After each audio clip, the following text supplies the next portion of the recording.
During our movie night at home, my boyfriend fell asleep on the couch with his phone unlocked. Messages kept coming in from work project. Miss your touch already. And last night was amazing. Can't wait to see you again tomorrow. We'd been together for 3 years and just put a deposit down on a house. My heart racing, I put his phone back and gently covered him with a blanket like nothing happened. Yesterday, my phone had 51 increasingly desperate texts. Me and Harrison have been together for 3 whole years. Like, we just put a deposit down on a cute little craftsman house in the suburbs last week. We had names picked out for our future kids. We had a joint Costco membership, y'all. That's practically marriage in millennial terms, LMAO. So basically, Friday nights are always our movie nights. It's been our tradition since like month 2 of dating. We take turns picking the movie, make some fancy popcorn, I'm talking nutritional yeast and everything, and just chill together after a long work week. It's honestly been my favorite part of every week for years now. This past Friday was Harrison's turn to pick, and he chose some boring documentary about cryptocurrency. Edit. Not trying to offend any crypto bros out there. Just not my thing. About 45 minutes in, I noticed he was completely knocked out on the couch. Not surprising since he claimed he'd been working late all week on some big project at work. I was about to wake him up and suggest we just go to bed when his phone lit up on the coffee table, and then it lit up again. And again. Y'all, his phone was unlocked. The messages were right there on the screen from someone saved as work project with an emoji. At first I thought nothing of it, but then I read, miss your touch already. And then, last night was amazing. Can't wait to see you again tomorrow. My heart literally stopped. I couldn't breathe.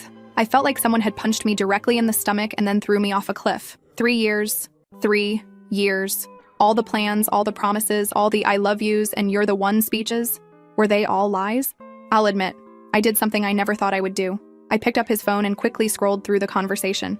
I know, invasion of privacy and all that, but something in my gut told me I needed to see the truth. And wow, the truth was ugly. This wasn't just some flirty texts. There were plans for hotel meetups, explicit messages, and even photos that I immediately wished I could unsee. Based on the timestamps, this had been going on for at least 2 months. There were messages about me, about how he was handling the Gloria situation, and how he was trying to figure things out, but didn't want to hurt me. As if cheating on me for months wasn't already hurting me. The audacity of this man? I wanted to scream. I wanted to throw his phone through the window. I wanted to wake him up and demand answers. But something inside me, something cold and calculating that I didn't even know existed, told me to wait. So I gently placed his phone back exactly where it was. I pulled the throw blanket over him like a loving girlfriend would. And I went to the bathroom where I had the quietest panic attack of my life. Edit. Just to clarify, I didn't confront him that night. I needed time to process and plan. I spent the rest of the night pretending to sleep while my mind raced with questions. Who was this person? How long had this really been going on? Was this why he'd been working late so often? What about our house? The deposit was most of my savings. The next morning was surreal. Harrison woke up, kissed my forehead, and acted like everything was normal. He even made me breakfast and talked about paint colors for the new house. I've never been an actress, but that day I deserved an Oscar because somehow I smiled and nodded and pretended that my entire world wasn't falling apart. As soon as he left for his Saturday morning gym session, which I now realized was probably meeting up with work project, I called my best friend Sally. She came over immediately, and we spent the next 3 hours going through every detail I could remember from those messages. Sally suggested we do some digging. Harrison and I share a credit card for household expenses, so we logged into the account online. And there it was. Evidence of dinners at restaurants I'd never been to, Uber rides at odd hours, and even a hotel charge from last weekend when he told me he was on a business trip. I felt physically sick. The more we looked, the more we found. It was like every suspicion I'd ever pushed down over the last few months was being confirmed. The late nights, the sudden work emergencies, the new Dior cologne he started wearing, the password changes on his laptop. It all made sense now. But here's where I need advice, Reddit. I don't want to just confront him and have him gaslight me or minimize what he's done. I don't want to just walk away and let him spin some narrative about how things weren't working out. I want him to truly understand what he's thrown away. I want him to feel the same earth-shattering pain that I'm feeling right now. Sally thinks I should gather more evidence before confronting him. She suggested I pretend everything is normal for a bit longer while I figure out a plan. So basically, I spent all day yesterday being the perfect girlfriend, made his favorite dinner, didn't question when he was texting and smiling at his phone, though now I knew who it was, and even initiated intimacy, which made me feel physically ill afterward, but I had to keep up appearances. This morning, I casually mentioned I might have a work trip next weekend, and he immediately perked up. He was trying to hide it, but I could see the wheels turning in his head about having the apartment to himself. It confirmed everything. I'm going to pretend to go on this trip, but actually I'll be staying at Sally's apartment across town. I have a feeling he's going to invite work project over to our home, and when he does, well, that's when I'll make my move. I'm not typically a vengeful person, y'all, but something inside me has snapped. 3 years of my life, my savings, my trust. I can't just walk away with nothing while he gets to have his cake and eat it too. Edit. To answer some common questions. Yes, I've taken screenshots of everything, including the credit card statements. And no, I won't do anything illegal, lol. I just want him to feel the consequences of his actions. Edit 2. For those asking about the house deposit, we haven't closed yet. The money is in escrow and I've already contacted a lawyer about options. Don't worry, I'm protecting myself financially. Edit 3. Several of you in the comments are saying I'm being manipulative by not confronting him directly. Maybe you're right, but after 3 years of building a life with someone who's been living a double life, can you blame me for wanting some closure on my terms? First update. Okay, so first of all, wow. I did not expect my last post to blow up like that. Thank you to everyone who commented with advice and support. Reading your messages has honestly been keeping me sane through this nightmare. Y'all are the real MVPs. It's been exactly 1 week since I discovered Harrison's betrayal, and I have so much to update you on. So basically, I've been living a double life this past week. On the outside, I'm still Harrison's loving girlfriend who's excited about our new house and future together. But on the inside, I'm basically a private investigator collecting evidence and planning my exit strategy. As many of you suggested, I met with a financial advisor on Monday, told Harrison I was having lunch with a coworker. The advisor confirmed what many of you said in the comments. I needed to protect myself ASAP. Since the house deposit came mostly from my savings, she helped me draft a letter to the escrow company. I haven't sent it yet, but it's ready to go when I make my move. I also opened a new bank account at a completely different bank and started moving small amounts of money from our joint savings. Not enough that he'd notice, but enough that I'll have emergency funds when everything goes down. Edit. To the people calling this stealing, it's my money that I earned and deposited. I'm just protecting what's mine. But here's where things get interesting. Remember how I mentioned Harrison works at a marketing firm? Well, on Tuesday they had their monthly team happy hour, which partners are always invited to. I usually skip these because they're boring F, but this time I made sure to attend. Y'all, I met Work Project in person. Her name is Dina, and she's the new creative director who started about 3 months ago. Harrison introduced us so casually, like my world wasn't literally imploding as I shook her hand. She's exactly what you'd expect. Gorgeous, confident, stylish, everything I've been feeling insecure about lately. The way they interacted was so obvious once I knew what to look for. The inside jokes, the lingering eye contact, the way he kept finding excuses to be near her. At one point, I went to the bathroom and circled back through a different entrance to the bar, only to find them in a corner speaking intensely with their heads close together. They jumped apart when someone else approached. I wanted to scream or throw my drink in both their faces, but instead I smiled and played dumb. I even complimented her earrings, which looked expensive AF BTW, and asked about her background. Turns out she moved here from Chicago for the job opportunity. Yeah, right. More like for my boyfriend. When we were leaving, I overheard her tell him, "Your girlfriend seems so sweet," with this fake sympathetic voice. I literally had to dig my nails into my palms to keep from losing it right there. That night, Harrison was extra affectionate, probably out of guilt. He even suggested we look at furniture for the new house online. The audacity. I sat there picking out couches with him while imagining setting fire to everything he loves. I'm not actually going to do that, don't worry, Reddit mods. LL. So Wednesday rolled around, and I decided to take some of your suggestions about tracking his movements. I downloaded our phone carrier's app, which shows the location history for phones on our family plan. Goldmine. Every Tuesday and Thursday when he claimed to be working late, his phone was at an address across town. A quick Google search showed it's an apartment complex. Guess whose name came up when I cross-referenced the address with some social media searches? Yup, Dina's. He's been going to her apartment twice a week like clockwork. Thursday was the hardest day to maintain my act. I knew exactly where he was going after work, exactly what he was doing, and with whom. He texted that he had to finish some graphics for a presentation and would be late. I responded with a sweet, "No problem, babe, I'll save you some dinner. Love you," while literally shaking with rage. While he was gone, I did a deep dive into our finances. We've been together 3 years, but only merged some of our accounts about a year ago when we started seriously saving for a house. I found charges for nice restaurants, wine shops, and even a jewelry store from last month. Jewelry. I've received exactly 0 pieces of jewelry from Harrison in the last 6 months. Edit. Several people asked if the jewelry could have been for me as a surprise. Nope. The date of purchase was the day before Valentine's Day, and he gave me a card for Valentine's Day. Just a card. Now I know where his real gift went. Friday was movie night again. The irony wasn't lost on me that exactly 1 week before, my life had been turned upside down during this same tradition. Harrison picked another documentary, about some tech billionaire, equally boring. This time, I watched him instead of the movie. The way he kept checking his phone, the way he angled it away from me when texting. All these behaviors I'd previously ignored now screamed red flags. After he fell asleep, he didn't even make it through the movie, typical. I checked his phone again. The conversation with Work Project had been deleted, but there was a new chat with D-Work that was obviously Dina.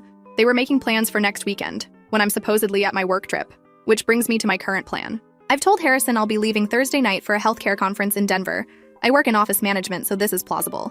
In reality, I'll be at Sally's apartment across town. watching everything unfold via the doorbell camera I secretly installed yesterday while Harrison was at the gym. Based on their texts, Dina will be coming over Friday night to our apartment, probably sleeping in our bed. The thought makes me physically ill, but it will be the final proof I need. While they're playing house in my absence, I'll be executing the next phase of my plan. 1. Sending the letter to the escrow company about the house deposit. 2. Transferring the remaining money from our joint accounts. 3. Packing up my essential belongings. I've already been slowly moving sentimental items to Sally's. 4. Printing copies of all the evidence I've gathered. 5. And finally, preparing for the confrontation of a lifetime. Several of you suggested some wild revenge scenarios in the comments, and I appreciate the creativity, but I've decided I want something more impactful. I don't just want a momentary gotcha moment. I want Harrison to understand exactly what he's losing. Not just me, but our future, his reputation, and his dignity. The hardest part has been pretending everything is normal this week. We've still been sleeping in the same bed, eating meals together, making plans for the future. Yesterday, he wanted to talk about potentially getting a dog for the new house, and I had to sit there nodding and discussing breeds while knowing there will be no house, no dog, and no future. Sometimes I look at him and still see the man I fell in love with, the man who held my hand through my dad's health scare last year, the man who surprised me with concert tickets for bands I love, the man I thought I'd grow old with. And then I remember the texts, the lies, the betrayal, and I feel nothing but cold determination. Am I doing the right thing, Reddit? He's taken so much from me already. My trust, my plans for the future, my sense of security. I want to take back some power in how this ends. Edit. To address some common questions. Yes, I've been tested for STIs, all clear so far. And yes, I've documented everything for potential legal issues with the house. Edit 2. Several people asked if I've considered that this could all be explained away somehow. Trust me, there is no innocent explanation for the text I saw and the evidence I've gathered. This isn't a misunderstanding. Second update. Y'all, my hands are literally shaking as I type this update. The past 72 hours have been the most emotionally draining of my life. But what went down was so much more satisfying than I could have imagined. I'm still in shock that I actually went through with it. So basically, let me pick up where I left off. Last Thursday, I kissed Harrison goodbye with my overnight bag packed for my conference in Denver. He actually helped carry my bag to the car, told me he'd miss me, and that he'd just be catching up on work while I was gone. The lies this man tells with a straight face, unbelievable. I drove around the block, waited 20 minutes, then headed straight to Sally's apartment. We'd set up a command center of sorts, snacks for stress eating, and enough wine to get through what we knew would be a difficult night. While we waited, I finalized everything. Sent a notarized letter to the escrow company withdrawing from the house purchase. Transferred my portion of our joint savings to my new account. Contacted my doctor to have my medical records transferred to a new practice. Changed all my passwords and recovery emails. Removed myself as an authorized user on our credit cards. Around 7:30, the doorbell camera alerted us to movement. And there she was, Dinah, looking gorgeous in a dress I could never afford, carrying an overnight bag and a bottle of wine. Harrison greeted her with a kiss that made my stomach turn. They didn't even wait until they were inside to start pawing at each other. In the doorway of the home we shared, that's when something inside me just shifted. Sally saw it happen. She said my whole face changed. I wasn't sad anymore. I was done. Okay, so here's where I did something I never thought I would do. I opened the doorbell camera app on my phone and hit record. I captured everything. The kiss, them going inside, even their conversation through the door about how nice it was to finally have the place to themselves. The audio was crystal clear, y'all. Like, you could literally hear Harrison telling Dina how excited he was for a Harrison and Dina weekend without having to worry about Gloria. I saved that recording, and then I downloaded the Ring app on my laptop so I could continue recording throughout the evening. Every time they came into view, like when they went out on the balcony with wine glasses, or when Harrison ordered food delivery, I captured it all. That night, I did something even bolder. I set up my old phone on our apartment balcony. We're on the second floor, and the balcony wraps around to the bedroom window. I climbed up the fire escape with Sally's brother keeping watch, and I positioned the phone where it could see into our bedroom through the gap in the curtains Harrison never closes properly. The next morning, I went to our apartment while I knew Harrison would be at work. I had exactly 3 hours to get everything important out before he might come home for lunch. Sally brought 2 of her brothers to help, and we worked like a well-oiled machine. I only took what was undeniably mine: clothes, personal items, family heirlooms, and a few pieces of furniture I'd brought into the relationship. I left all the joint purchases and anything that could be disputed. I wasn't interested in stuff. I just wanted out. Before I left, I did one final sweep to make sure I hadn't forgotten anything important. In the bathroom, I found her hairbrush and makeup on my vanity. In the kitchen, there were 2 wine glasses in the sink. And in the bedroom, well, let's just say the evidence of their night together was obvious. I left my key on the counter along with some printed evidence of their affair. A few text screenshots, some credit card statements, just enough to let him know I wasn't clueless. But I kept the recordings for myself, for now. Then I blocked Harrison on everything: phone, email, social media, even Venmo. I contacted our friends and family to let them know we had broken up and that I wouldn't be discussing details, but that I needed space from anything related to Harrison. I expected to feel victorious after executing my plans so perfectly. Instead, I just felt empty. 3 years of my life, gone. All our plans, our inside jokes, our routines, erased in a single morning. I cried the entire way back to Sally's apartment. But then, his messages started coming through on my work email, the one communication method I'd forgotten to block. First email, 12:34 p.m. Gloria, where are you? Just came home for lunch and saw your stuff gone. What's happening? Call me ASAP. Second email, 12:46 p.m. I see the papers you left. This isn't what you think. Please call me so I can explain. Third email, 1:03 p.m. I know I've made mistakes, but we can work through this. Don't throw away 3 years over a misunderstanding. A misunderstanding? Is that what we're calling sleeping with your coworker for months while planning a future with someone else?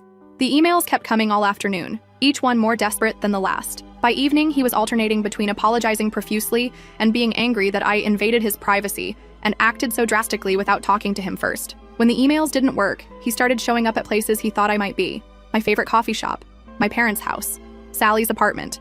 Thankfully, she didn't tell him I was staying there. He even went to my workplace, causing such a scene that my boss almost called security. The audacity of this man to act like I'm the one who did something wrong? That's when the rage I'd been suppressing finally boiled over. So I did it. I really did it. I created a private link to all the recordings, the doorbell footage, the balcony conversation, everything, and sent it to Harrison's parents. Edit. To those saying this was too harsh, maybe. But this man was planning to buy a house with me while carrying on an affair. His parents had helped with our house deposit. They deserve to know who their son really is. I didn't include any angry message or explanation. I simply wrote, I thought you should know why Harrison and I won't be buying the house together after all. I'm sorry to send this, but you deserve the truth. 10 minutes later, Harrison's phone apparently blew up with calls from his parents. How do I know? Because he sent me 20 text messages from his friend's phone about how I had ruined his life, and how could you send that to my parents? But I wasn't done. I also sent the link to his boss, not out of pure revenge, but because their company has a strict policy against inter-office relationships, especially between people at different levels. They had been conducting their affair on company time, using company resources. Edit. For those saying I went too far with the boss, Harrison had recently received a promotion that should have gone to his coworker Larry, who's been struggling to support his family. Harrison got it partly because Dina advocated for him in meetings. That night, Friday, Harrison apparently went on a bender with his friends.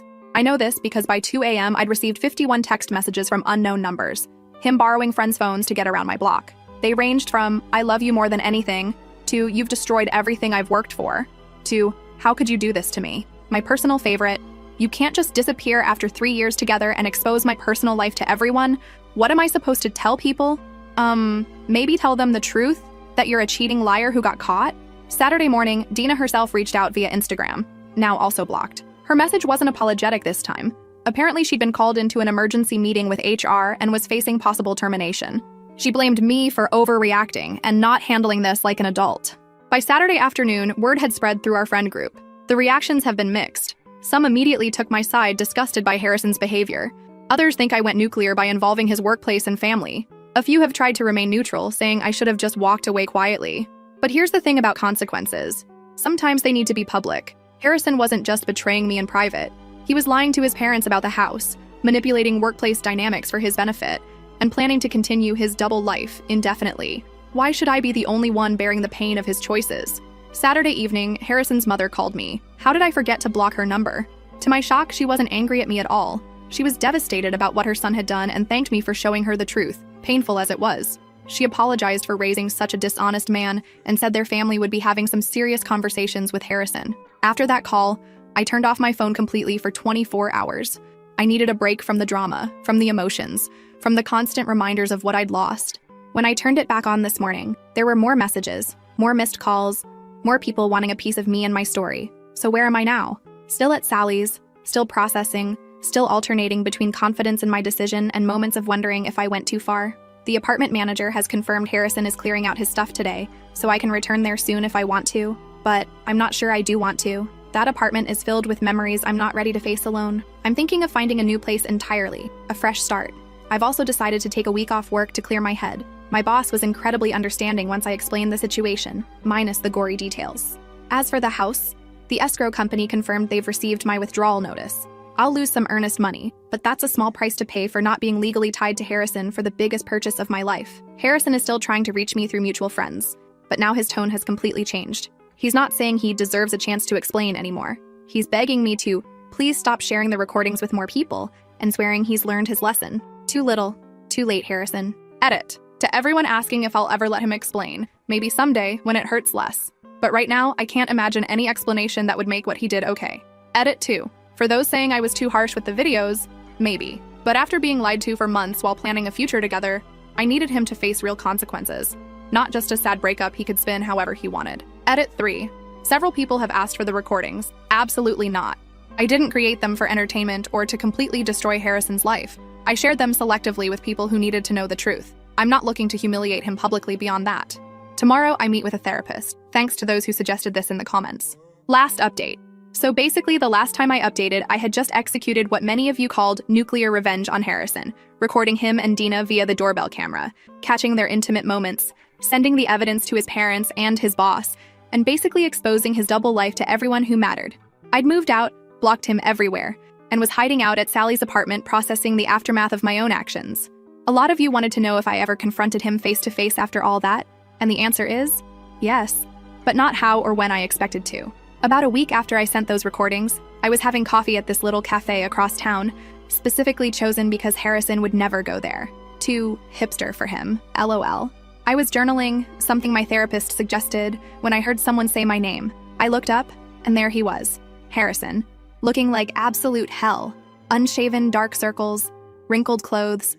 He'd clearly lost weight, and his eyes had this haunted look I'd never seen before. For a split second, I felt this surge of satisfaction seeing him so wrecked. Then it was replaced by pure anxiety, because I was not ready for this confrontation. He asked if he could sit down. My first instinct was to say no and leave, but something in me needed closure, so I nodded. What followed was the most honest conversation we'd had in months, maybe ever. I just listened as he tried to explain himself. The affair with Dina had started as flirting at work, then drinks after late meetings, and eventually, well, you know, he claimed he never meant for it to happen, classic, that he had been stressed about the house purchase, oh please, that he still loved me but had gotten caught up in the excitement, gag me. But then he addressed what I'd done, sending the recordings to his parents and boss. To my surprise, he didn't seem angry about it anymore. He said after the initial shock and humiliation, he realized it was exactly what he deserved. His parents had apparently given him the disappointment talk of a lifetime. They'd made him pay back their portion of the house deposit and told him he needed to grow up and face consequences. At work, he'd been put on probation and removed from Dinah's department. Larry, the coworker who should have gotten Harrison's promotion, was now being considered for advancement instead. When he finished talking, I asked just one question. If I hadn't found out, and if I hadn't exposed everything, how long would you have continued lying to my face every day? He couldn't answer, and that told me everything. I told him calmly that while I appreciated his honesty now, it was too late. That he hadn't just cheated, he had stolen my time, my trust, and my sense of reality. That while he was figuring things out, I was planning our future, believing in promises that were already broken. When I told him I forgave him, not for his sake, but for mine, because carrying anger would only hurt me in the long run, his face when I said that. It was like he'd been preparing for more rage and had no defense against compassion. I left him sitting there at the cafe, and it felt like closing the final chapter of a book I never wanted to read again. Edit. So many of you have asked if this means we got back together. Absolutely not. Forgiveness doesn't mean reconciliation. The weeks that followed were a blur of practical matters. Found a cute studio apartment that's just mine, and decorated it exactly how I want. Sorted out the financial mess from the canceled house purchase. Lost some money, but protected most of my investment. Started therapy twice a week. Best decision ever, y'all. Leaned heavily on friends who showed up in ways I never expected. As for Dina, she actually reached out again about 2 months after everything went down. Turns out, after the HR investigation and all the drama at work, she decided to transfer back to the Chicago office. She told me Harrison had been lying to her too, telling her our relationship was basically over, that we were only staying together until the house purchase was complete for financial reasons. She apologized again for her part in everything and wished me well. We're not friends, obviously, but at least there's no lingering animosity. So what about Harrison? Last I heard, from mutual friends, I don't ask, but people tell me anyway, he's transferred to his company's Seattle office for a fresh start. Apparently, even after the probation period ended, the workplace had become too uncomfortable with everyone knowing about his affair with Dina and the recordings I'd sent. His boss apparently gave him the option to transfer or look for a new job, and he chose transfer. Harrison's parents still call me occasionally, believe it or not. They were so shocked by the recordings I sent, but after processing everything, They've maintained a relationship with me separate from their son. His mom even sent me a care package on my birthday with homemade cookies and a heartfelt card saying she still thinks of me as family. The house we almost bought?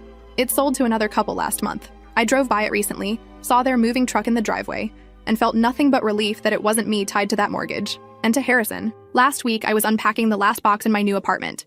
Yes, it took me 6 months to fully unpack, don't judge LOL, and found an old birthday card from Harrison. It read, "To many more years of adventure together." A few months ago, finding this would have sent me into a spiral. This time I just smiled sadly and threw it away. Edit. For those asking if I still have the recordings, yes, but they're locked away where no one else will ever see them. They served their purpose, and I don't need to keep revisiting that pain. Edit 2. To clarify, since so many are asking, yes, I'm legally and financially completely separated from Harrison now. No shared accounts, no shared debts, clean break. Edit 3. To the person who DM'd me saying I'm damaged goods now and no man will want me. Who hurt you? Actually, don't answer that, just do better. Edit 4. For those asking if I regret sending the recordings to his boss, maybe a little. But Harrison using his relationship with Dina to advance professionally, while Larry, who has 3 kids and a sick wife, got passed over, that needed to be exposed too.